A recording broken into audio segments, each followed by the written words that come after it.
2, starring Will Smith.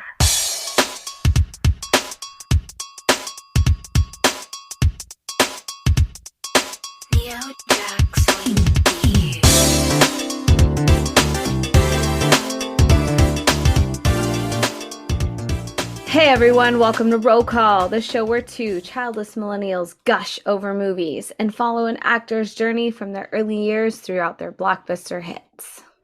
Because, let's face it, we're all just chasing the power trip that you felt when you got to pick not one, but two Men in Black movies for Friday night movie night. Yes, except one is way better than the other one. Well, I don't know. We might have to agree to disagree on that, Miss Lil Yammy. Okay. What's up, everybody? I'm Bria, and I, too, just want a roll of Rugrat stamps from my local post office. I mean, is that so hard to ask for? It's not. I'm sure you'll be able to find them on eBay. And hey, everyone, I'm Simone, and I guess I'm just going to have to flash you another time. And if you don't know, today's episode, we are chatting about Will Smith in the 2002 sci-fi comedy sequel, Men in Black 2. So, Simone, let's take a trip back to July of 2002. Take me there. I want to go there. Take me there. Let's go there. So last time we talked about the first Men in Black, it was the first time that we've had a roll call episode that had toys attached to the line.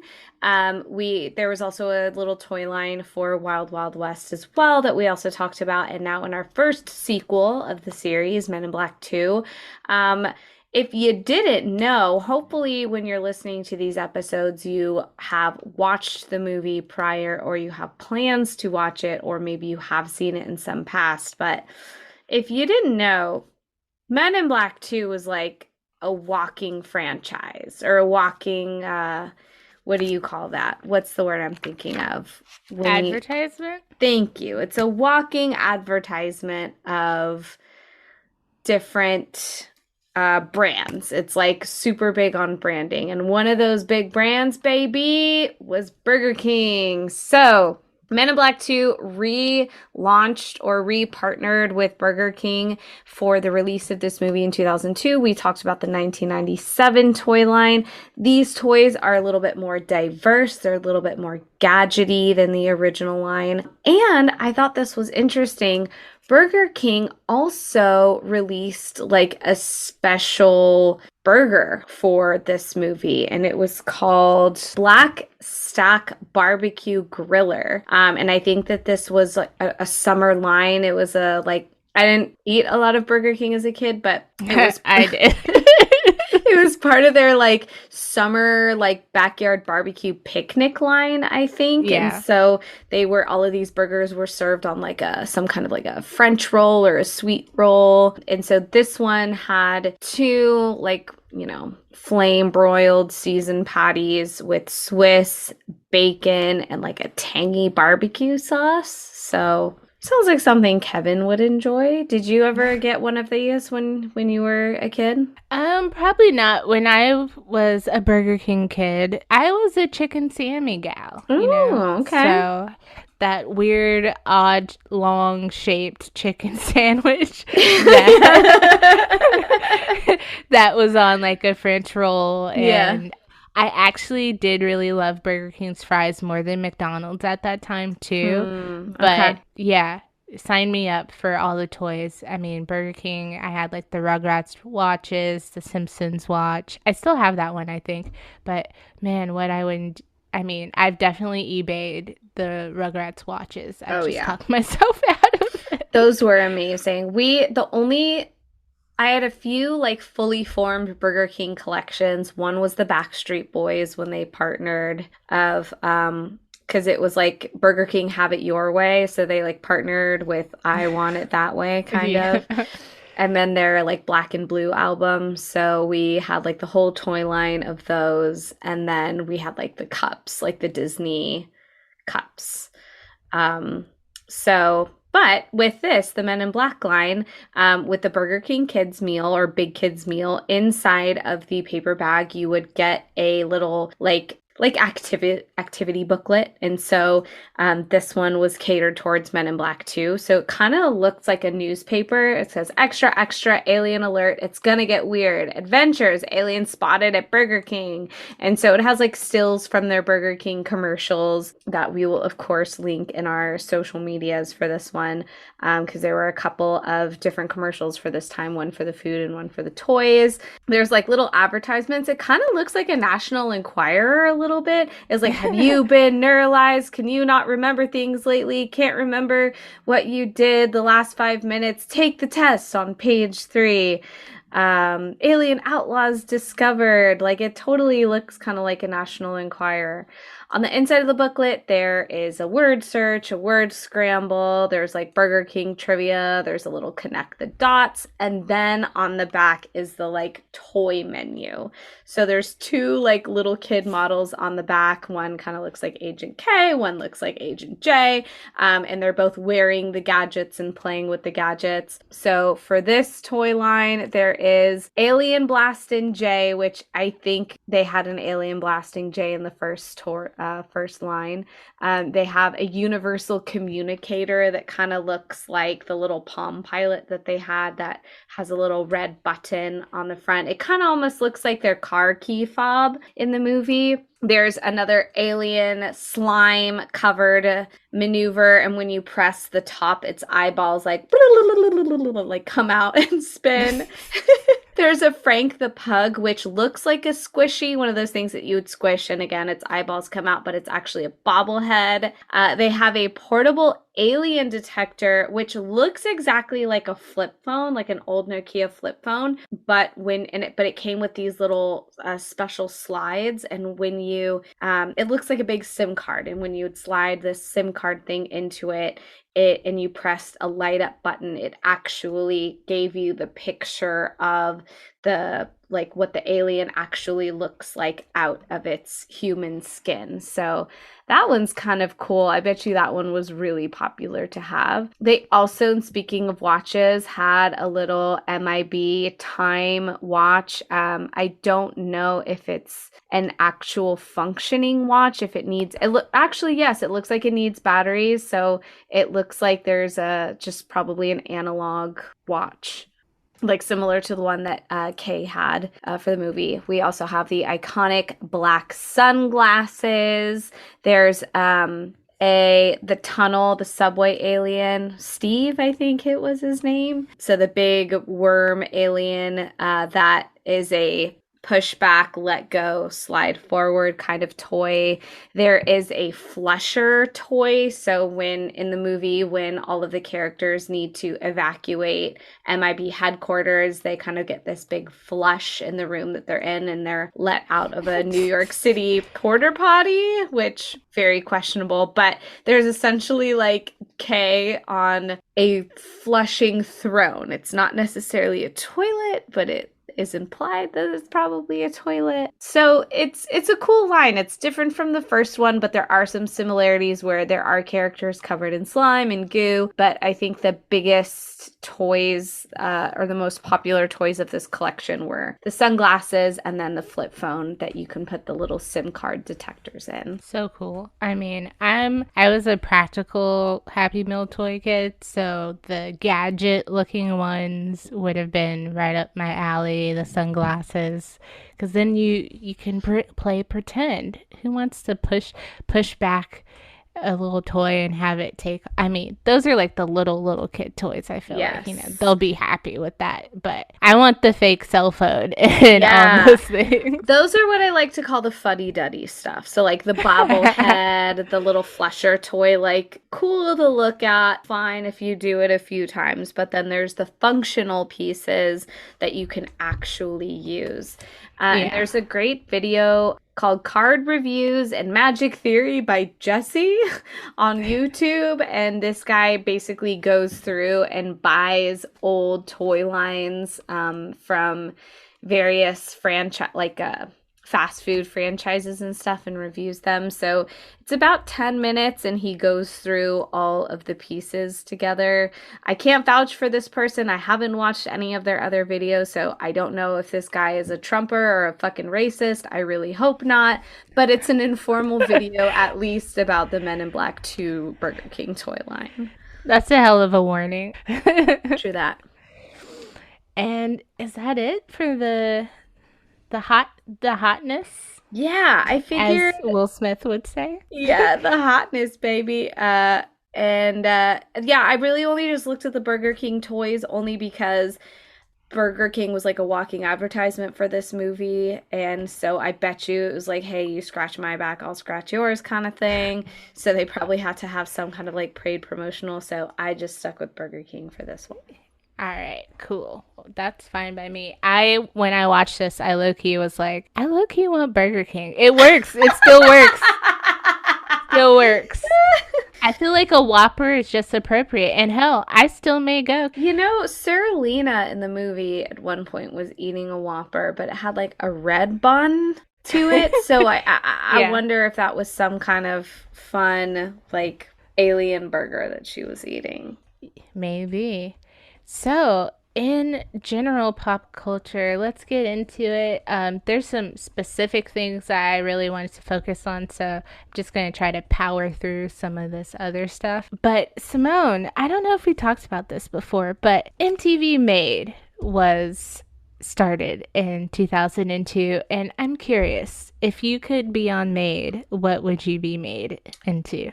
Are you asking me in my 2022 self or my 2002 self? Because the answer your Y2K self, as our friends No More Late Fees would say, and your current hellscape self. Okay, actually, maybe the answers are the same. Y2K would have been like a skater girl. I could do like basic. I could do like basic skate stuff, but I was never like fully confident on it, probably because everyone at the skate park like gave girls such a hard time that you were almost like shamed for, or like being a poser or whatever. So that, and you know what? Fuck it. I'm just going to say same thing nowadays, although I will have to strap a pillow to my tailbone because I don't want to fucking break my back. I think we just unleashed a bonding experience because I love skateboarding. I have a few skateboards, and I follow skateboarders on Instagram. And I was watching this girl, the amount of girls skateboarding now, and like they're in the Olympics and winning gold medals and stuff. It's crazy. It's amazing. But, you know, that goes for, again, diversity and exposure, and being able to see that when we were younger probably would have changed some things. I know Alyssa Steamer was in all the Tony Hawk games, but she was like one chick out of like the bajillion dudes you could skate with. Yeah. But I was thinking to myself, I was like, you know what? What's stopping me now from, you know, learning an ollie or a little like 360 flip trick or something now, except for old bows and not being able to fall as well now. So I don't know if you're down for it. I mean, I would love to just be able to ride a mini ramp too. I feel like that would suffice. I don't need to. I'm definitely not grinding no rails. That sounds like a hefty copay to me. But yeah, I would probably choose the same thing. I already tried snowboarding, which would have been my Y2K self. And not that I don't like snowboarding, but I just think going downhill is not my thing. Yeah. I think for me, if I, as a Y2K kid, as a skateboarder, I would have want to have done some really cool trick and like really nail like going in and out of a bowl. But now I want to be more confident on my longboard, and I would love to learn how to, and I hate using this term, but I'd love to learn how to like bomb a hill confidently. Like going downhill and doing the like, and some of the tricks where they can like, you know, walk to the front, then walk to the back. And I would love to do something like that. Yeah. Again, downhill is not really my forte. I feel like I do think it's a tad bit easier longboarding than snowboarding, maybe because you definitely get like the pucks on your hands to slow you down and stuff, and you can bail. It's not strapped to your feet. True. But still, I would pass on that. Dancing on longboards seems really hard, and I just feel like I'm probably too heavy for that. So I feel like I always see like the really skinny, like light-footed looking chicks doing it. So that's a long question of us reliving Made. Anyways, in other MTV glory, we kind of mentioned this last time, and I feel like we'll probably talk about this every fucking time just because it's such a cultural touch point. But the Osbournes were on our Sharon! Yes, exactly. So, I mean, that really puts you in the 2002 perspective, I feel like. I think it's a summer goal for me to go back and watch the Osbournes in its entirety. Oh my God, the chaos. I love it. Ugh. I'm down for that. Nostalgia. I always watch Laguna Beach in the Hills during the summer for like the past couple years. It's really my summer touch point because I used to watch the OC every summer. So another thing that changed our lives forever, speaking of flip phones, is the Sanyo SCP 5300 or 5300, whatever, became the first cell phone to have a built-in camera, which, where would we be without camera phones? Like, the world would... It was probably as pixelated as my computer screen before I rebooted my internet right before we started recording. Right? Oh my God. Some of my like early Facebook photos are definitely like my Razor camera. Oh yeah. And in music, I would like to call this pop culture. I know, I cracked myself up. Obviously, we're going to talk about Black stuff as well. But, as a Black person, the white people were just churning out some adult contemporary jams in the 2000s, okay? Off the top of my head to accompany these, like, I'm thinking, like he said, Natasha Bedingfield, Hilary Duff, Michelle Branch. Like, those girls were eating. But, Vanessa Carlton's 1,000 Miles will forever be a bop thanks to white chicks. But, so many Grammy noms for this. John Mayer's Your Body is a Wonderland had every girl in a chokehold, I'm sure, even though he's trash. Unfortunately, I still like that song. And a lot of his early music. So definitely don't support him now. But Avril Lavigne's first album came out, and, I'm With You was just like a whole different, like, yes.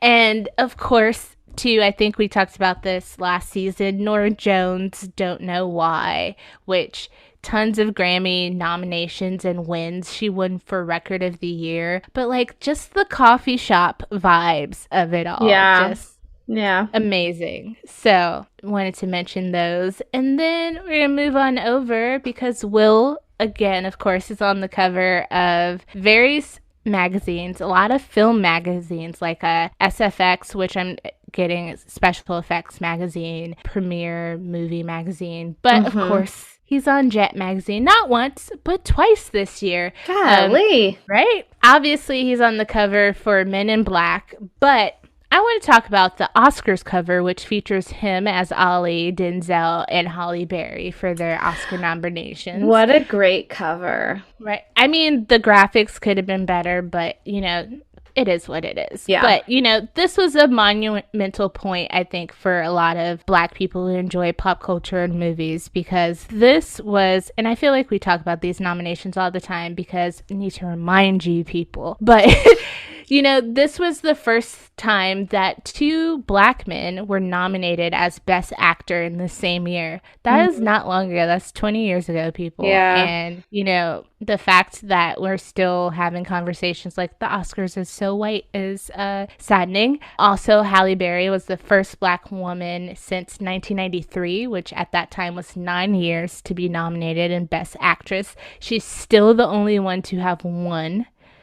Even 20 years later, not another Black actress has won that. So I've also decided that I'm going to call the Oscars the Oscar the Grouch Awards because they're just fucking annoying at this point every time I see stuff about them as we do this.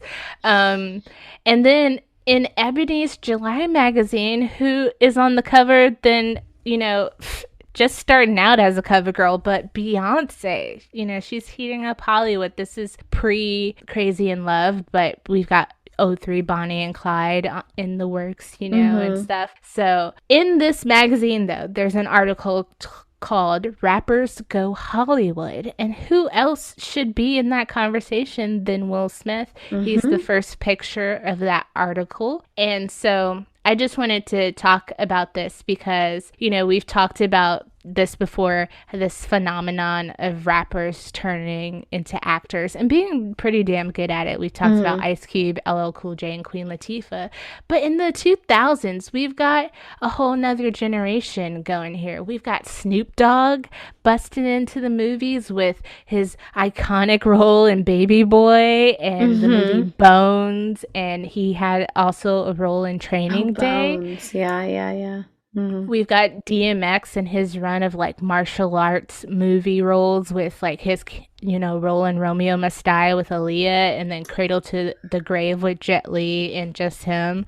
We've got none other than R.U.L.E. Ja Rule, in the Fast and the Furious, #family. And also... and he's also, Ludacris is also in Fast and the Furious, at least by the second one. Yes, later. Yeah. But Ja Rule's in the first one. Right. Yes. But, that, and then he's in Half Past Dead with Steven Seagal, which is, a choice. Heavy D was in a Broadway play. And, for a lot of these roles, they point out that they're very catered and tailored kind of to their rapper personas, But for me, I feel like these movies they're not on the Will and Queen Latifah and LL level of like you disassociating them from being a rapper. You're just like, Snoop Dogg's in this movie. And you'll probably call him Snoop Dogg the whole time, not his character. And so it seems like more of a cameo than anything. But hey, we all got to start out somewhere. So yeah. Well, it's hard when that person from one thing and then you see the switch over. Yeah. I wonder if Will had that problem early on of if people called him Fresh Prince before they called him Will Smith. I think that's why as we go through this, but I think that's why a lot of Will's music post Fresh Prince is there's at least a song tied to a movie and it's kind of spread out a bit, but it's not so distant from his persona as I complained about Willennium. A lot of it is about him talking about acting and, his money acting and his roles. And then, to go back to last season, I think for J-Lo that I think that's, call her a legend to me, but, I think that's the best thing about her career is that there's really a clear division. And for her to be simultaneous more so than Will, I feel like is an accomplishment. But anyways, another big rap star who made his break into the movies was Little Bow Wow and Like Mike, which brings us to movies in July of 2002 because this once teen rapper turned actor rapper person Like Mike came out with Men in Black 2 and on the same weekend. So other movies of July of 2002, we have Reign of Fire, Road to Perdition, Austin Powers, Gold Member. With Beyonce, which probably, makes sense for the Ebony cover. Yeah. Beyonce Goes Hollywood. Yes. And we had talked about Carmen last episode. And we've got the blackest Halloween movie I've ever seen, or at least poster, Halloween Resurrection, which has Busta Rhymes, Tyra Banks, and Sean Patrick Thomas of Save the Last Dance fame. And I was just like, what? I need to watch this. So also in scandalous kind of news and also pop culture, Brandy is pregnant with her daughter Sarai, and her iconic album Full Moon comes out. But this is a huge scandal because she lies about being married so that it doesn't tarnish her good girl image. And Brandy, at least, I'm pretty sure she was in her early 20s by now. So, like, hey, shit happens. It's not like she was 16, but still, she felt the need to lie about that. So a lot of people were like, about that. And then back to Jayla, I have to talk about this because the J to the LO remix CD dropped, which surprisingly is a #1 album, becoming the first remix project to do so, which I didn't know. Yeah, so legend. And then some of Jet's top 20 albums include the remix album from who else but Sean Puffy Combs and Bad Boy, titled We Invented the Remix, which I will totally give to him because he's given us some amazing bops in the form of remixes. Also notable albums, not in order, but I thought these were great. Always talk about Ashanti, who's on the cover of Vibe for July of 2002. But B2K, the black boy band that had us all in a chokehold, if you know, you know. And Lauryn Hill's MTV Unplugged album, Just Listen by Music Soul Child, and Tweet's Southern Hummingbird, which had us going, oops, oh my, all the time, which was a crazy song because no one knew what it was about. And last but not least, I just want to note that at this time, Will Smith is the leading male moneymaker in Hollywood in 2002, according to Ebony. Makes sense. Yes. Followed by none other than Samuel L. Jackson, motherfucker. Motherfucker. Does he look like a bitch? And on that note, that's a lot of pop culture. So let's get into nod your head. The black suit's coming. Yes. Men in Black 2 was released July 3rd, 2002 by Amblin Entertainment, which is Steven Spielberg's umbrella company. Same producer as last time, same director as last time. Barry Sonnenfeld coming back. Tagline of this movie: we got a world to save. The budget for this movie was an estimated $140 million. Okay, all right. So compared to the $90 million budget, it is not quite twice folded over, but no chump change. Yeah. It's definitely an additional, 50 million or something to add to that. So I'll take that. I mean, shit, I'll take a mil. So with this money, with opening weekend, the movie had grossed a little skosh over $52 million by July 7th, but gross US and Canada was $193.7 million, and then gross international worldwide was $445 million.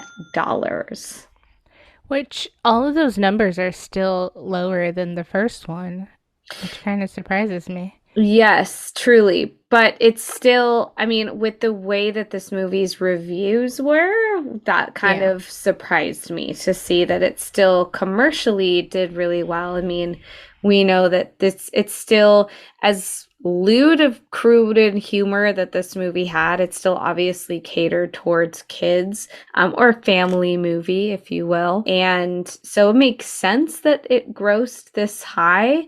But I think overall, the longevity of this film has not done as well as the original did. Yeah, we're going to talk about that later. Yeah. But that's on par. I mean, consistency, baby. They don't call him Mr. July for nothing, as the Ebony article said. So, that makes sense. A lot of his movies have the July box office release. Yeah. So I'm curious. What did Roger Ebert, aka Little Raj, have to say at the House of Lil Raj? Hey. Lil Raj did not care too much for this film. Lil Raj gave Men in Black 2 1.5 stars. Oop. Say way, stating some sequels continue a story, others repeat it. Men in Black 2 creates a new threat for the MIB, but recycles the same premise, which is that mankind can defeat an alien invasion by assigning agents in Ray-Bans to shoot them into goo. This is a movie that fans of the original might enjoy in a diluted sort of way, but there's no need for it, except, of course, to take another haul at the box office, where in the 1997 movie grossed nearly $600 million. He says in Men in Black 2, the guns are bigger, the aliens are even simpler, although they do take sexy human form, which is one of them, Sarah Lena, morphs into Laura Flynn Boyle. Another one, Scrad, played by Johnny Knoxville, turns into a human who has a second neck with a smaller version of the same head, although it's not as amusing as you might hope. Smith and Jones fit comfortably in their roles and do what they can, but the movie doesn't give them much to work with. The biggest contribution is a dog named Frank, voice of Tim Blaney, whose role is much explained from the first movie. The special effects are good, but often pointless. As the movie throws strange aliens at us, we aren't much moved, but mildly interested. And there is, however, a very odd scene set in a train station locker, which is occupied by a chanting mob of little creatures who worship the key holder. What possible worldview do they have? If Men in Black 2 opens with the occupants of the locker, I will at least have hope for it. Damn. Okay. Lil Raj was not impressed. Well, I was. So I'm very curious because it sounds like we're going to have a range of opinions on this. So Bria, how many pumps of alien goo butter would you give this movie? Well, Simone, I just had to check. I believe I gave Men in Black 3 stars based on my notes. Not sure about that 100%, so don't sue me. But I did enjoy this one a tad bit better, just I think off of nostalgia sake. Like I said, I didn't really remember watching Men in Black fully, but I definitely remember seeing this movie. So I remembered a lot of the plot and, things that were happening. So I'm going to give this 3.5 pumps, half a pump for a little extra nostalgia, memory unlocked moment. I wanted Burger King after this. I mean, it did its job. I don't know.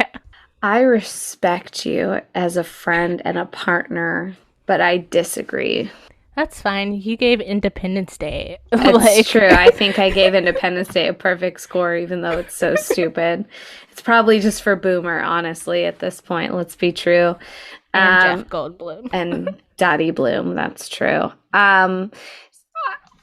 I think nostalgic-wise, the first Men in Black really does it for me. I think the thing I remember the most of this film as a kid was Johnny Knoxville, because this is right when Jackass starts to really take off. Yeah, Jackass came out this year, the movie. That's one of the bangers. I was like, what?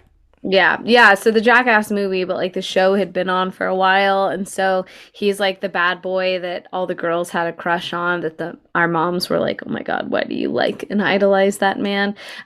We went to New York that spring break of 2002, and in the MTV store on Times Square, I got a Jackass sweatshirt and was so stoked, although I was only allowed to get it under the rule that I wasn't allowed to wear it at school, which was fair because they would have dress coded me anyways. Shit, I don't know if I still have that sweatshirt, sadly enough. It just said Jackass and it had the shopping cart on the front. Anyways. Wow. So, I think the nostalgic for me definitely came from Johnny Knoxville. The trailer of this movie, which we'll talk about in a second, was iconic. It had the pug Frank singing I Will Survive, I remember those pieces of it, but rewatching it last night, I kind of Lil Raj was just kind of unimpressed. It felt like this was an exact retelling of the first movie, where by the end they're still shooting aliens up in the sky with big guns, and it felt there were a lot of things that felt really rushed and not a lot of character development. And I really try to channel your mantra of let movies movie, just let it movie. But I still was having a really difficult time of like letting go of something. So I'm agreeing with Lil Raj on this one. I'm giving this 1.5 pumps of butter. Okay. I'm sorry. Wait, you said 1.5? Okay. Yeah. Wow.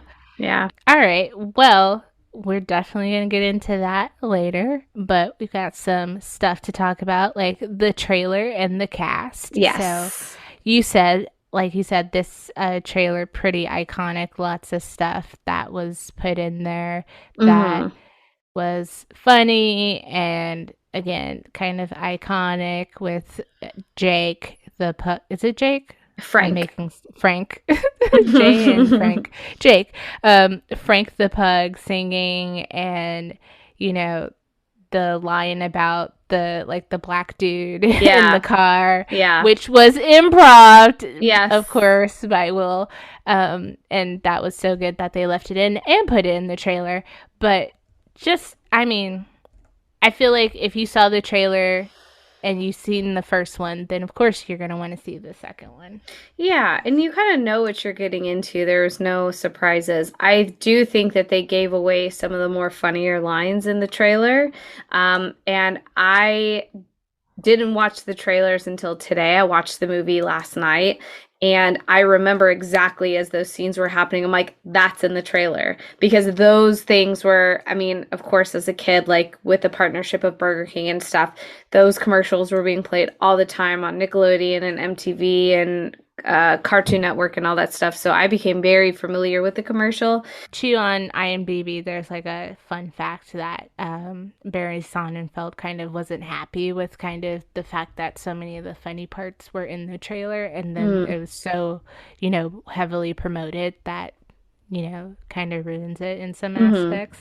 But I mean, for me at least, I feel like this trailer, especially having watched the first one for this, is just like, yeah, we're back at it. Like, so nothing too crazy to write home about. But let's talk about the cast, because I feel like we've leveled up a bit in regards to the cast. There's lots of, like you said, notable young, trendy faces, pretty faces, some cameos from some rappers and other people. So let's talk about everybody else except Will Smith.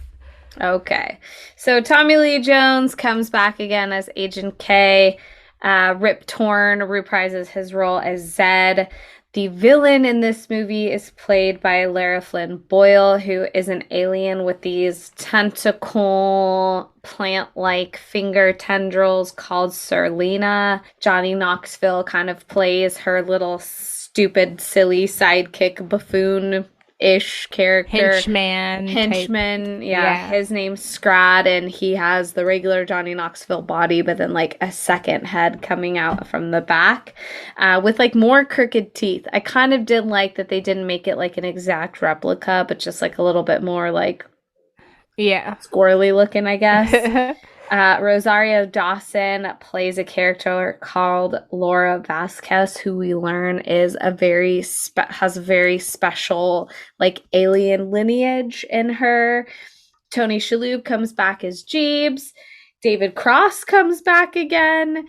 And we have the wonderful but very short role of Patrick Warburton as Agent T, who temporarily plays Agent J's sidekick in the first half, or like the first like 10-ish minutes of the movie. And I love Patrick Warburton. He's infamous, soaring over California. Disney fans would know. That is him. The voices in The Family Guy, voice of Kronk in Emperor's New Groove. He was on Seinfeld as Elaine's boyfriend for a bit, like, but he's just so iconic for his look and voice. Like, you hear his voice anywhere and you're like, I know that voice.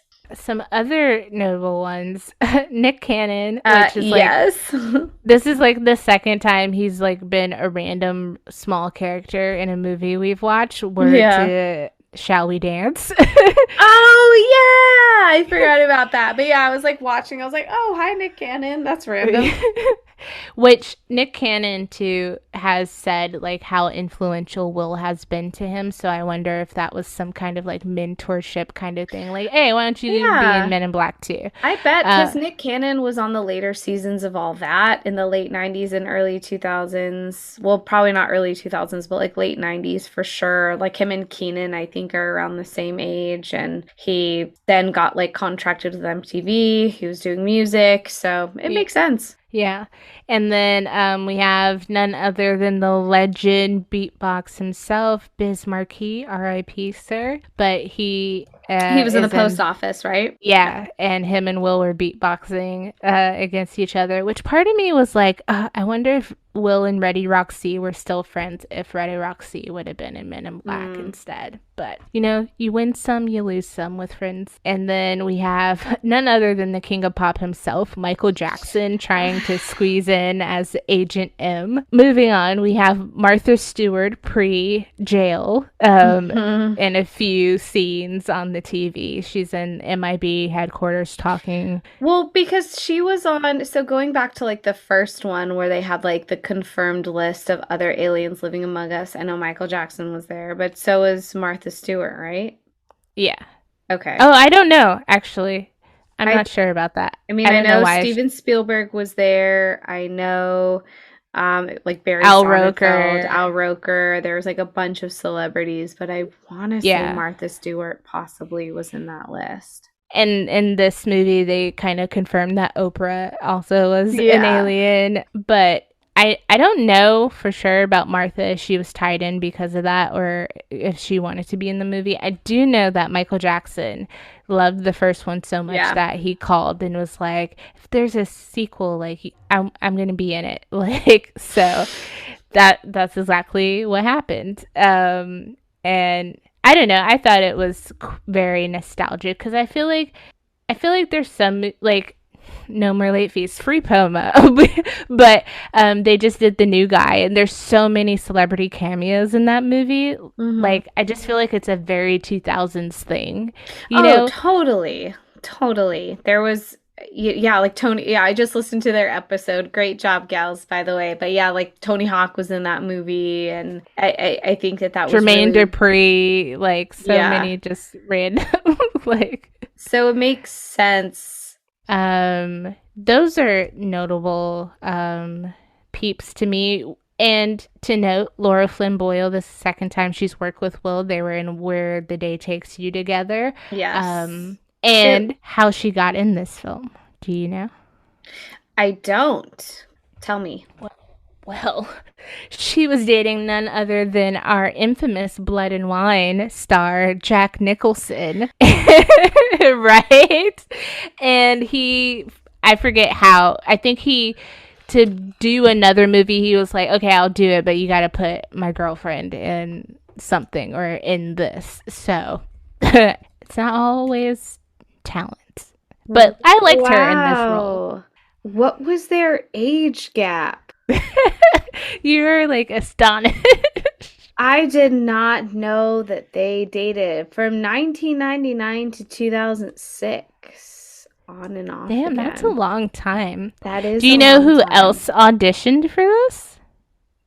For her role? For Serlina, yeah. Mm-mm. Allegedly, none other than Academy Award winner Halle Berry, but also Jenny from the Block, J-Lo, auditioned for this. Oh my god, are you shitting my dick? That's what the IMDb streets are saying, at least. So. I don't think if it was J-Lo, she probably wouldn't have been as scantily clad. I'm willing to bet that she might have chosen to maybe cover up a little bit more. And I'm not slut-shaming Laura Flynn Boyle at all. Like, she looked hot as shit in this movie. But I was going to say, she looks really different from Where the Day Takes You. Obviously, Where the Day Takes You, she's, like, street grimy, has her hair back, probably not wearing a lot of makeup, or maybe just, like, a very light touching of movie makeup. But in this, she looks almost rockabye, like Betty Page influence in there, but has like very teased, big curly hair. So basically how her alien form works is she like takes the form of like something that she can see. So one of the first things she sees when she comes back onto Earth is this like open catalog of a Victoria's Secret model. How convenient. How convenient. That's how you know this movie was made by a man, is like the first thing this alien sees is like a VS model and turns into it. But like, listen, she looked great. I'm not complaining. But yeah, like big red lipstick, like very pale skin. It looked very like rockabye model. Yeah, she reminded me of Joanna from the second cycle of America's Next Top Model. I can see that. But I bought the supermodel thing. I feel like J-Lo, it wouldn't have been as, I mean, she has an amazing body, but it's not quite supermodel or Victoria's Secret model. So, and then Halle Berry, I mean, yeah, she would have been really cool in this role. But in a weird way, like Laura Flynn Boyle, it was not the star that they were. So I feel like it would have been a downgraded role for them, you know, to be this like alien villain chick in Will Smith's movie. You know, it's not a co-starring or co-lead type of role or even a romantic interest either, like Rosario Dawson's character. Mm-hmm. So I don't know. I find it a stretch to see them in that role, but yeah. Anywho, 33-year gap between those two, by the way. Wow, that's kind of gross. But it's also Jack Nicholson. That dude's like Hollywood Playboy Mansion, very problematic. Don't get me wrong, but like a lot of power. Anyway. Yeah, anyone else in this? I thought Tony Shalhoub was good again as Jeeves. That was nice. I'm glad that they brought some of the aliens back that we were familiar with, like that. It's fun, like the little worm dudes and Jeeves and Frank, and you know, so that was nice. Oh, David Cross's character. At first, I was like, he was in the first one and he worked at the morgue. Now we're supposed to believe that he's like some random person in the second one. But I also forgot, because probably I was neuralized at the end of the last movie, but he was neuralized. So he probably just like started like, or got another job or something and didn't remember previous interactions. So Kevin thought he died. He's like, didn't he get split in half by the cockroach man? Because he was like swatting the flies and stuff. And the guy was like, don't do that. And I was like, no, he definitely didn't die. Someone else got snapped in half. I think it was like the waiter or like some pizza person. I don't know. But like, yeah, he got neuralized at the end of it. So yeah, I liked that they did some recall from previous characters in there, and that apparently people as old as Rip Torn and Tommy Lee Jones can like fight really well and have like really great like core strength to hold themselves up in some situations. So I mean, well, Rip Torn, I definitely noticed his stunt double. So yeah.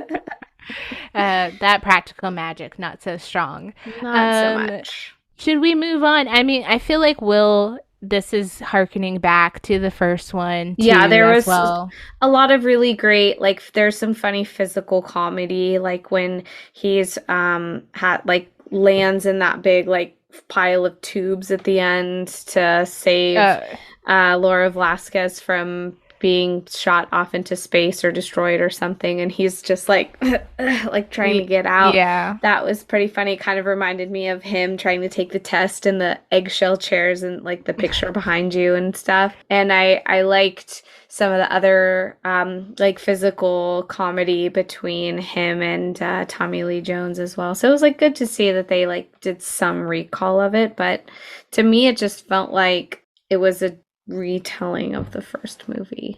Well, I would like to differ with you there, because I do want to talk about the beginning, because he is, you know, he's no longer the newbie on the street. He is a seasoned vet. He has a new partner, T, and he comes across very much like Kay did in the first movie, very jaded, very stoic, very like very well knowledge now about aliens and ongoings and whatnot. And I felt like that was a departure from the first movie. And obviously, once Kate comes back, you kind of see them switch back into their typical like straight man and then funny guy roles. But I don't know, I thought that was good. And Barry Sonnenfeld too said that he made a note from Wild Wild West that you can't do the two, like you have to have the straight man or whatever. And people want to see Will in that role. They don't want to see him as the straight man. So he kind of wished that they could have got Tommy Lee Jones back in the action a little sooner, but I do think how they got him back involved, to me at least, was pretty believable, especially given the ending and him being neuralized and whatnot. But other than that, it is very typical Will just being Will kind of fanfare. So, I mean, let's talk about the plot and I guess stuff you didn't like, stuff I liked. I mean, I too liked this, like I said, for nostalgic reasons, but I'm curious, what did we want from a Men in Black sequel, since you didn't like it? Because I think for a sequel like this, I'm looking for something different with a plot, like to have a new storyline that's not this alien race that's coming down to Earth to destroy mankind, and then Agent K and Agent J have to save the day again. And it just felt like it was like beat by beat the first Men in Black for me, with maybe the small deterrence from the plot where we know that Agent J or Agent K has been neuralized from the first movie. He finds his job at a post office, where what I did like is that, neuralizers don't change who you are. They don't change your fundamental personality. So Tommy Lee Jones is still Tommy Lee Jones, but just at a post office, and you are in violation code, do from the post office. And then we find out that most of the people in the post office are aliens. And so Will's like, why do you think you're so comfortable being here? But it just felt like how do I want to say this? It just when they went back to go get Kay and then bring him to MIB headquarters to be conveniently deneuralized, that it was just beat for beat the same movie. Because then when Tommy Lee's in there, he's doing the same kind of things that Agent J was doing, of touching things and, being disappointed when he looks at the gun and he's like, well, I want a bigger one. And, but not as funny as Will Smith. He still does it deadpan in the same way that Tommy Lee would. And then, aliens take over. They have a fun action sequence where they go to someone else's house to go get their guns off of the wall. And then, which Barry Sonnenfeld is the dad on the couch, and Tommy Lee Jones's daughter is the daughter. Oh. Also, our homegirl asking for the Rugrats stamps is Barry Sonnenfeld's daughter, Chloe. And then they also had to dub that in various countries to say different things. So, in one country, they said Pokemon because it's more relevant, and then South Park because it's more relevant in that country than Rugrats. But to continue, weapons in the... Yeah, that was it. They got their weapons. They go shoot some stuff. The stuff comes back. They have to shoot at it again. There is the same scene where the love interest is said goodbye to, and then it ends. It just felt it just felt like an exact retell. There just wasn't anything nuanced, besides the new characters and the new established thing.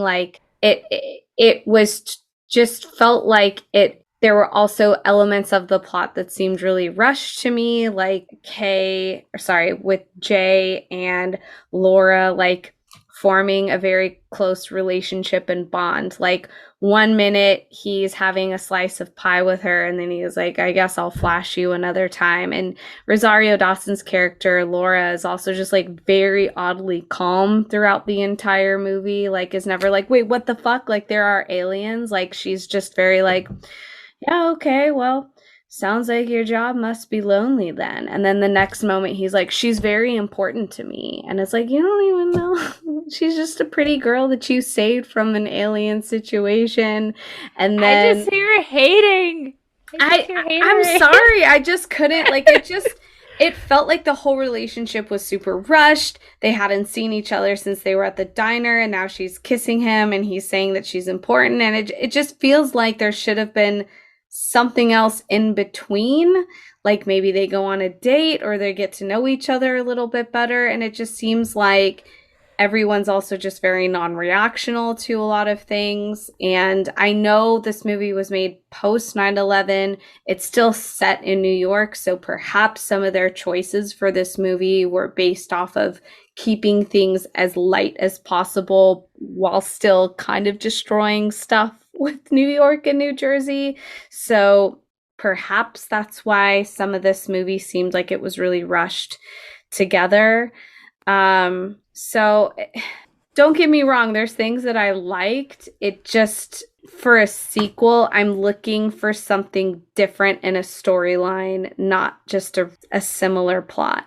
I don't know. I feel like this is where sometimes, like, when we go back and revisit movies from our past, I feel like us movie podcasters or TikTokers can be like overly critical about something that's not supposed to be anything more than what it is. I don't know what I just am learning too that Men in Black is based on a comic book series by Marvel, which I'm like, hey, I think, like the cartoon, this would probably make a dope-ass series, like on Disney Plus or something.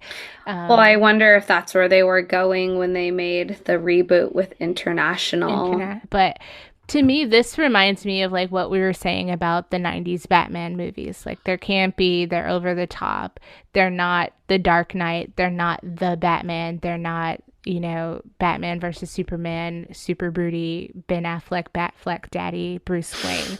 Like, they're bat nipples and, you know, you know, over the top, like, cheesiness and super bright, colorful villains and stuff like that. And I just feel like with this franchise that, like you said earlier, it is very geared towards kids and adults. So, for one, I feel like in a lot of action movies, there's always a chick who's like involved. Hell, Bad Boys, you know, there's always a chick who's involved in a plot. And it wasn't super romantic with Julie in Bad Boys, but it could have been. But it's, you know, kind of instantaneously, you're in these like high pressure, serious situations, and you form a bond with these people because they're the ones helping you and getting you out of it. So as far as like Jay's relationship with Laura, too, he's super jaded and he's talking about being lonely with T and longing to have a connection with someone. And, you know, you see the tandem bike riders go by, which, you know, triggers something in him, which, you know, makes you, for me at least, understand that like he probably is feeling like lonely and that he misses like kind of a bit of normalcy of not having to not have ties and connections to people because of his job. Totally get that piece too. But it even would have been satisfactory if like after Kay gets neuralized in the first one, he goes back to his hometown and like finds his little lady love that he spied on a little bit from the first one. Like, how come he didn't get to have a happily ever after with someone? Kay? Yeah. They said that he did and his wife left him. I mean, it's like being married to any other man in service, you know, sometimes they're just like too far gone into their job as being their personality and like their life that there's nothing you can relate to anymore, like on a romantic and, you know, whatever level. Right. And I guess supposedly, I mean, one of the original lines that I had for the opening of this episode was I'm just gonna follow the overall moral of this movie, which is never get emotionally involved in anything, because you're engaged. I'm forever single. That ding ding ding ding resonates. but you know, like, I mean, I guess at the end of it, like, that's their little tie-in of Kay being like, I told you, Jay, this is why we don't get emotionally involved, because lo and behold, the person that Jay gets involved emotionally with just so happens to be like this savior, a distant savior. She was the light that Sarah Lena was looking for, and that she was the savior of this like one alien race that also too Agent K got a little freaky deaky with back in the day. Yeah. And then they ended up dying in front of him, right? So like he just is like, this is why we never get emotionally involved, and da da da da. So I'm like, oh, okay. I guess if that's your tie-in, like, it's not so much that I hated this movie how it ended or anything. I just felt like it could have been a little bit more.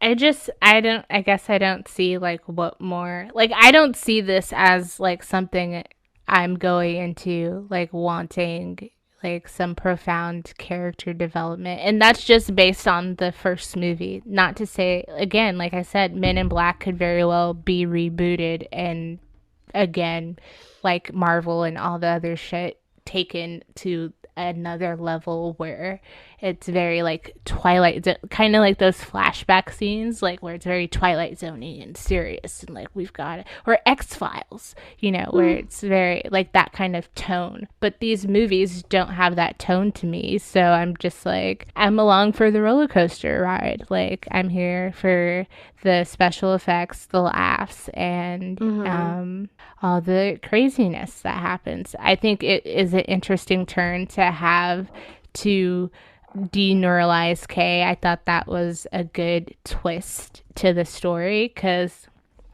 I mean, based on the last movie, they could have left Tommy Lee Jones out of this completely, and it could have, and I think that's probably what a lot of critics probably wanted, was that, you know, it felt like a lot for them to try to undo all of this. Like, that's a big part of the plot, just like he said, for the sake of, again, saving the planet from this alien race that wants to destroy Earth. And instead of taking it in a new direction of like, Will has a new partner that he gets along with, and some new kind of plot happens. I understand maybe wanting that, but also, I mean, we all know what sequels are for the most part. They're money grabs, and they're like, baby, you like that before? Here you go again. Like, yeah. I mean, I haven't seen the third one, but like reading the synopsis of the third one, like, it's basically like Men in Black meets Back to the Future. Now they're going back in time to like fix the timeline. Like, these are the wonky things that I feel like I came to expect from movies like this and their sequels, and it's like, okay with me. I do wonder though if too, I feel like they didn't plan for this to have a sequel. So I feel like that's different. I feel like we're in the age of like film series. And they're anticipating. Yeah. Like worlds, and that's why too I'm like, I really wonder what the comic books are like, because was there some kind of story in the comic books that could have hit harder and different, and that would have been enough to advance this franchise. I get what you're saying in terms of like, it's like the same trajectory. It's not like we're leveling up in this movie, besides just the special effects being better and stuff like that, and the cameos and the product placement. But I wonder if they were more in line with the comic book material, if this would have went a little different. Interesting. Oh, and we have to keep in mind that there's the cartoon series. So kids have become attached and expect a certain kind of feel and story from Men in Black, in a sense. Yeah. So yeah, I agree. I mean, I liked it. and I think that's fine. It's not like an opinion like I had on some movies from last season where I'm like, I'm fine if I never see this again. Like, I would probably watch maybe this again after hearing your opinions on it. Maybe I was just in a bit of a salty mood yesterday, but like, I was also just tired yesterday too. And, I made it through without falling asleep, which I can't always say with every movie. But I definitely, I think, needed a little Men in Black 1 refresher because I forgot that he was that he was neuralized at the end of the first one. And Kevin was like, don't you, you just watched this a few weeks ago. And I'm like, forgot. Whoops. One thing I did note was that this movie was rated PG-13 from the violent, action sequences and stuff. But for the provocative humor in this, and I'm curious on what you think, did this movie feel more horny to you? This was a very horny movie. Yes. And that to me also made me feel a little this is a kid's movie, kind of. Because the first movie we talked about how, it was kind of teetering the lines of being a little scary, right? Vincent D'Onofrio had the bugs and the skin and, ripping off someone's skin, cutting someone in half or crunching them in half. And then we have the alien characters and stuff, which are all fine and dandy. This one didn't feel so much as scary to me as it just felt very lewd. And it had the feeling of an Austin Powers movie. And at least in that movie, in a movie like Austin Powers, it makes sense for it to be horny and talk about phallic stuff and sex. But in a movie like Men in Black, maybe I'm just being really prudy here, it just didn't feel like that fit. And that's not even about Laura Flynn Boyle's and their costume choice for her to basically just keep her in lingerie. I mean, her breasts. The Balchinian. The Balchinian thing, and then the worms of once you go worm, that's what you'll yearn. And yes, I read that. What the fuck?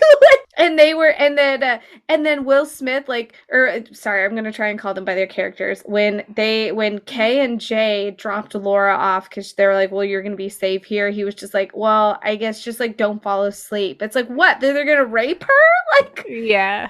I mean, that line, I wouldn't put that in there in 2022. No. But I don't know. I love a good horny joke, especially in a movie like this where I saw it as a kid and then as an adult, it's oh, I get it. I know what that is. As a kid, it would have went over my head. True. So the Balchinian thing, I was oh wait, I get it. It's balls on his chest. Did you watch the outtakes and the bloopers? There's so many things that they called him in addition to the Balchinian, but I was when he whipped it out, I looked at Kevin, I was like, those are prosthetic balls on someone's face. Which again was a choice, so it definitely is skewing very horny. So I mean, I don't know. I think it could not be as horny, definitely, but I'm not completely mad at it either. Those were the funny parts to me that I was just I get it. I do want to note too that Will Smith's kids are also in this movie. They are the kids that when they are flying in the car, that they look up and they're oh, it's Jaden and Trey. So there's a still I found, so I definitely will share that on social media. But the other thing too, and maybe too, I'm a little biased going into this because I read all the IMDb trivia, which I usually never have time to do, or never leave myself time to do. But there's a lot of things that connect back, or little nuggets and moments that connect to the first movie. The spaceship from the last film is the one that's in the diner roof. You know? Things like that. What else? I thought that the light on top of the diner roof was going to be the light that they were talking about like obtaining because it had this like big beam coming from it, and like they always tend to gravitate towards that place to get a piece of pie. Yeah. Oh, also the cameo of the PlayStation controller. Oh yeah. Kevin thought that was pretty funny too. He was just like, he's driving a car with a PlayStation controller. And then it's just a boomer being like, I don't know how these buttons work. I mean, I'm sure like most of us millennials probably would have loved to learn how to drive. Or it would have been like second nature. We did know how to drive a car with a PlayStation control because that's how we played like racing games. Well, yeah. But notoriously, games like control mechanisms for driving are terrible, like Grand Theft Auto, and don't be driving like Crazy Taxi. Like Simpsons Road Rage, yeah. Yeah. The pug, Frank, is the same pug from the movie. They had to dye his little gray hairs around his nose. I did read that, and okay, again, maybe I'm being too crotchety and too PETA with this one, but I'm like, why?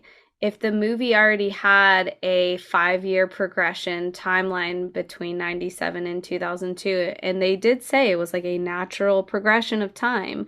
So I get that Frank's a pug and he's an alien, but does that mean he doesn't age like a normal dog would? I thought that was like, just leave the grays in the dog, unless he was like super gray and muesli. But I'm just thinking of this like little pug like in the makeup chair with a little drape, and they're just like, okay, hold still. Hopefully it wasn't like bad, but I hate when companies have to do that to like mark up an animal. Yeah, I think a lot of, like, go read the IMDb facts if you're interested, but I think a lot of these, like, made me, like, think higher of this movie. Not that I did enjoy it, but I was just like, oh, wow, that's interesting. Oh, I didn't know that. Or, like, you know, to me, some of these things, it's like, oh, they did, like, put effort and, you know, some thought into some of these things. It's not some of those sequels where it's just like, what were they thinking? Like, this makes absolute no sense. There's no continuity. Like, this is just a dumpster fire. And I didn't really feel like that. And I think it's because of the fun facts. Did you know that Robert Downey Jr. and Keanu Reeves auditioned for Johnny Knoxville's role? I could see RDJ is doing Johnny Knoxville's role, because it was only a few years later when Iron Man stuff started again. But I don't think he would have been that relevant for 2002 because he disappeared for a while. Yeah, this was like newly sober Robert Downey Jr. Yeah. Probably. So I could definitely see Keanu Reeves. He could be more of like the whoa, like kind of a stoner alien. But I like their choice of Johnny Knoxville. That's a good fun fact, though. Which, too, I know that we talked about him in the cast, but, like, I was really impressed with his acting in this. Like, I feel like it was better than some of the other movies he took, like Dukes of Hazzard and stuff, in Jackass fame. Like, I actually feel like because he's playing two different people, like, that was believable. And there's a blooper of him, you know, where he like flubs his line or whatever. So I mean, I thought that was pretty standout. Also some drama. So, you know, too, continuity wise, last movie, the morgue lady Laura, which Laura, somebody has a chokehold on them, but she was supposed to be Jay's new partner. And so she was supposed to be in this movie and reprised her role. But apparently, Tommy Lee Jones was like, I'm not doing it if she comes back. Did they have beef? So the tabloids, word on the streets is that it was due to her tempestuous nature. So I guess Tommy Lee Jones felt tempted by her, I don't know, her womanliness or whatever. Tommy Lee, that sounds like a personal problem. That sounds like a you problem and not a her problem. Right? So that I was kind of like, well, that's so you're going to take away an acting role from someone else just because you can't hide your boner? I don't know like what level it was to, if it was just like he was attracted to her and he felt like, you know, temptation was too much for him to work with her again, or if she was flirty with him or, you know, with others as well. I don't know, but that's why she didn't come back. I mean, I don't blame Linda Fiorentino. Yeah. Like you said, that is a Tommy Lee Jones problem, but I'm very curious, like, how tempestuous was it? Was it all in his mind? Maybe she's just like, I asked him how he liked his coffee once, and then now he's just like, oh, she asked me about my coffee. Oh, but you know what's crazy too? When I read this, there's behind the scenes stuff for Men in Black 1, but it's with Barry Sonnenfeld, and I think Will is there when they're in the morgue, and I think it's the alien in the head, you know, scene. And they're just talking, but Barry Sonnenfeld at some point is like talking about her being naked. I don't want to misquote it, but it was very out of place to me, where I was just like, oh, red flag. Like, yeah, and like joking about like, oh, somehow you'll be naked in this movie, or like, and I was just like, why? It's Men in Black. Like, but they're all laughing, but I felt like it was probably like the typical female, like, yeah, you're so crazy. Well, listen, but it's it not sounds like they got what they wanted, because Laura Flynn Boyle was essentially naked in this movie. So it's so obviously like a patriarchal film, which again, I think that's also why it like grinds my gears just a little bit. Yeah. I mean, I did note that was like one of my first notes was like, interesting choice for this alien to take on the form of Victoria's Secret model. Right. So she could have been anything. Yeah, literally. And why is there a random magazine just hanging out in the park at night? Like, well, I think it had to do with the, like, as soon as she turned into human form, then there was the like pickpocketer / park rapist, I don't know, that like took her in a knife and she like, you know, fucked him up or whatever, but or ate him. She ate him. Yeah. She looked all like wonky, pregnant. Yeah. And then she was like, oh, this doesn't work for the look I'm going for. So she like regurgitated him back out. Which also I think was a little, I mean, I don't think movies so much use these tropes anymore, but definitely in the aughts and mid-aughts, like bulimia and other eating disorder like nature jokes were very, very common. So I'm like, cool. First they make her into like this naked Victoria's Secret model, then she eats too much, then she purges. Like, solid start. Yeah, I didn't pick up on that. So that is a good nuanced viewpoint of that. That went over my head. But yeah, it's just weird. Although I was like, as a woman, it would be nice to just be like, oh, you think so? Like, and then, like, true. Like, just eat your attacker, or true. You know, turn into an alien and be like, you don't want none of this, and then have be like, these things like Beetlejuice, like blah, blah, blah, blah. Yes. So maybe, I don't know, I thought that guy was maybe just like a creep, peeper, like public masturbator maybe, and so when she like took on the form, I don't know. Which, like, now that you said that, like, it was a choice to have her eat him, because it's off camera, you don't see it happen, so it's not even for like the visual and the effect of it all. Like, you just hear everything going on behind like this, like, I don't know, what was it, like a dumpster type thing, like, or big something bush. Yeah, so I feel like she has, like, throughout the movie, she has like those tentacle fingers, like a scene with her just like, again, Beetlejuicing, like, oh, you trying to kidnap me? Like the tentacle, the tentacle fingers like would have sufficed, and he would have just ran off and had like a crazy ass story to tell. Be like, yo, you won't guess what happened to me in the park, and also have to explain why he was harassing a woman at night in the park. But wow. So look at that, us movie reviewing on this podcast. Anything else you want to talk about or touch on? Or no, not really. And I stand by my rating of 1.5 pumps of butter. I still really like the franchise, don't get me wrong. I just think that there was something a little lacking of a sequel of such a strong, memorable franchise. But I'm willing to bet, I mean, going back to No More Late Fees, like my Y2K rating of this probably would have been a 4. Like, just because of how much probably because of Johnny Knoxville, honestly.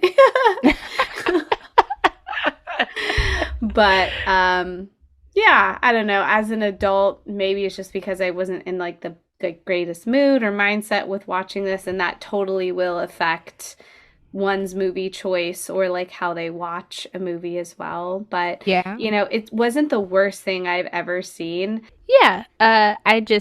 There's a few things I wanted to note out there. The toilet flush, I feel like, was a missed water ride opportunity. The universal one. Yeah. Yes. I did personally fancy the black dude joke. Also, the bloopers of them trying to shoot like the driver popping up accidentally.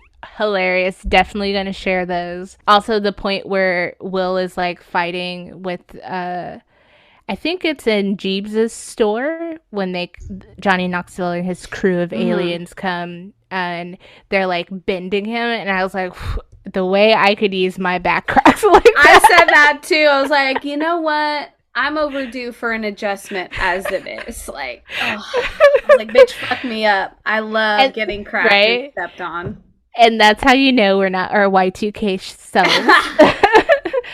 And then there's a global warming joke in this, and I was just like, no, shit's real, man. Yeah. But yeah, overall, I still enjoyed this movie. My Y2K self probably would have preferred the Happy Meal toys over anything else, but but yeah, knock it out of the park. So what's your would you rather then? Bria. I'm scared, per usual.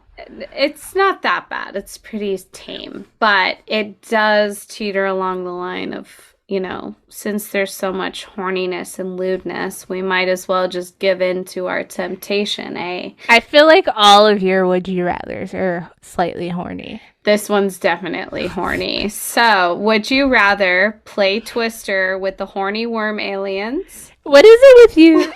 Well, Twister's actually in this movie. It's part of it! Yes. And it was part of U-Turn 2. He was playing Twister. That's because Twister is a horny ass game. That's why. It is horny for sure, because that's like the only time that you get to like get really close with your crush and being in these weird positions. Oof. Then you just hope that you don't fart. Okay. Would you rather play Twister with the horny worm aliens or make out with the tiny Johnny Knoxville head?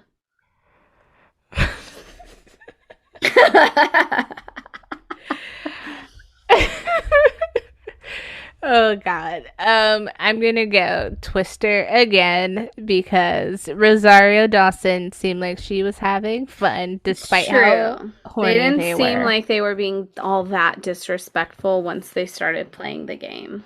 Yeah, and they're smaller than me, so like you could try if you want to, but I will punch you across the room or something. Like, be careful. The tiny Johnny Knoxville head, I just feel like logistically would just like, it's like when you like used to, okay, I might be calling myself out here, but like when you used to try to kiss like your Ken doll, and it's just not like the same size at all, so it's not at all what would work. And his teeth, they no were sir. messed up. Yeah. What about you? I'm still going Johnny Knoxville head, baby. I knew that's why I had to ask. I knew that was your answer, and that's why you put him in the wood chipper. And your caveat was just that it was the smaller head. I've been called out. You're right. You're right. I thought there was another one, and it was something about, or maybe it was like, maybe instead of Johnny Knoxville originally, it was like the Balchinian man. Which then, if that's my option, I'm playing Twister with the horny worm aliens. That's my new Halloween costume. And just it has to hide in your sweatshirt. Like you have to have a turtleneck, and then it's revealed. Can't wear that at work. Oh my god. And snack cocktail hour. So Kevin sat and watched the whole movie with me. I didn't think he was going to. I turned and asked him, I was like, Kevin, if you can make a drink inspired by this movie. He really struggles with these types of questions though. So he said, I would make a chunky chocolate milkshake because this movie is straight up diarrhea. Wow. Which I wouldn't agree to that hardcore of a stance. But food, bitch, I'm going Burger King with this one. I'm going to get just like a kid's meal, maybe just some fries and a milkshake. Although I did like their chicken tenders at Burger King. So they had the long tenders rather than the nuggets. Yeah. Or a slice of New York pizza, because Rosario Dawson's character, Laura Vasquez, worked at a pizza slice place, and that was part of her little bracelet. It was the light was in this little piece of charm bracelet. Yeah. But for my more sophisticated drink, I'm going a gummy worm cocktail. Oh, nice. Bitch stole my food because I'm still very much on the verge of going to Burger King after I hope you do. So I'm a snap a pic. Probably. Are you gonna get the long chicken sandwich? I don't think they have that anymore. I don't know. I'm not a Burger King regular anymore, although when they did get the Impossible Burger, I did try that. That was pretty good. Yeah, but anyways, I'm going Burger King. I don't know quite what my order is, because once you said chicken tenders, I was like, their tenders did slap. But Burger King or pizza as well, both.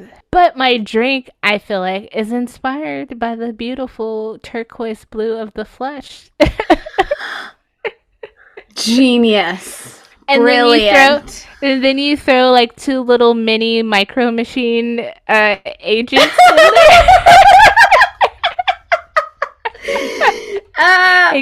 Give them a little swirl. What's your cup? I have a coffee cup that looks like a toilet. A toilet? Yeah. I've seen those before as a kid.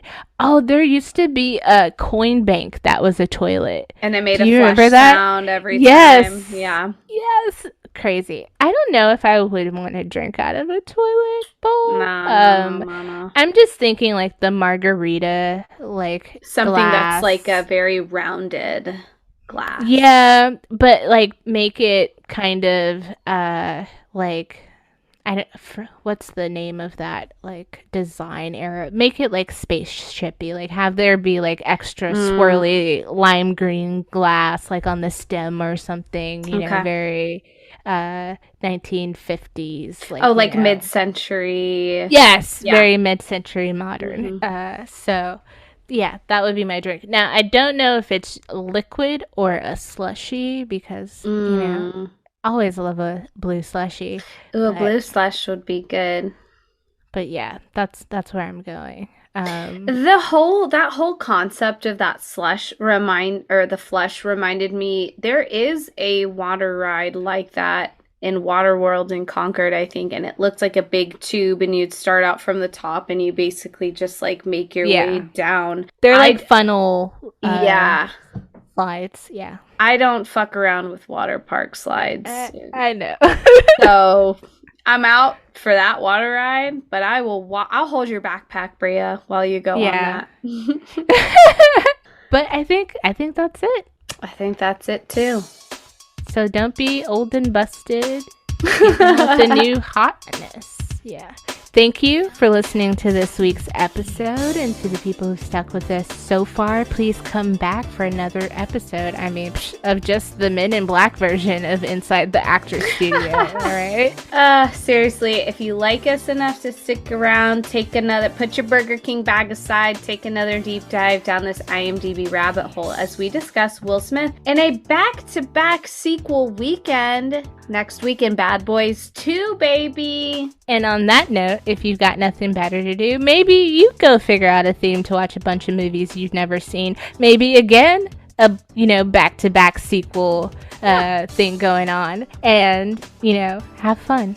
Have fun with it. I'm your host, Simone. Subscribe to this blessed mess. Leave us a like if you are into it. And I'm your host, Bria, and it will be awesome for you to wipe off those slimy plant tentacles of yours as you eat your popcorn, and give us a review.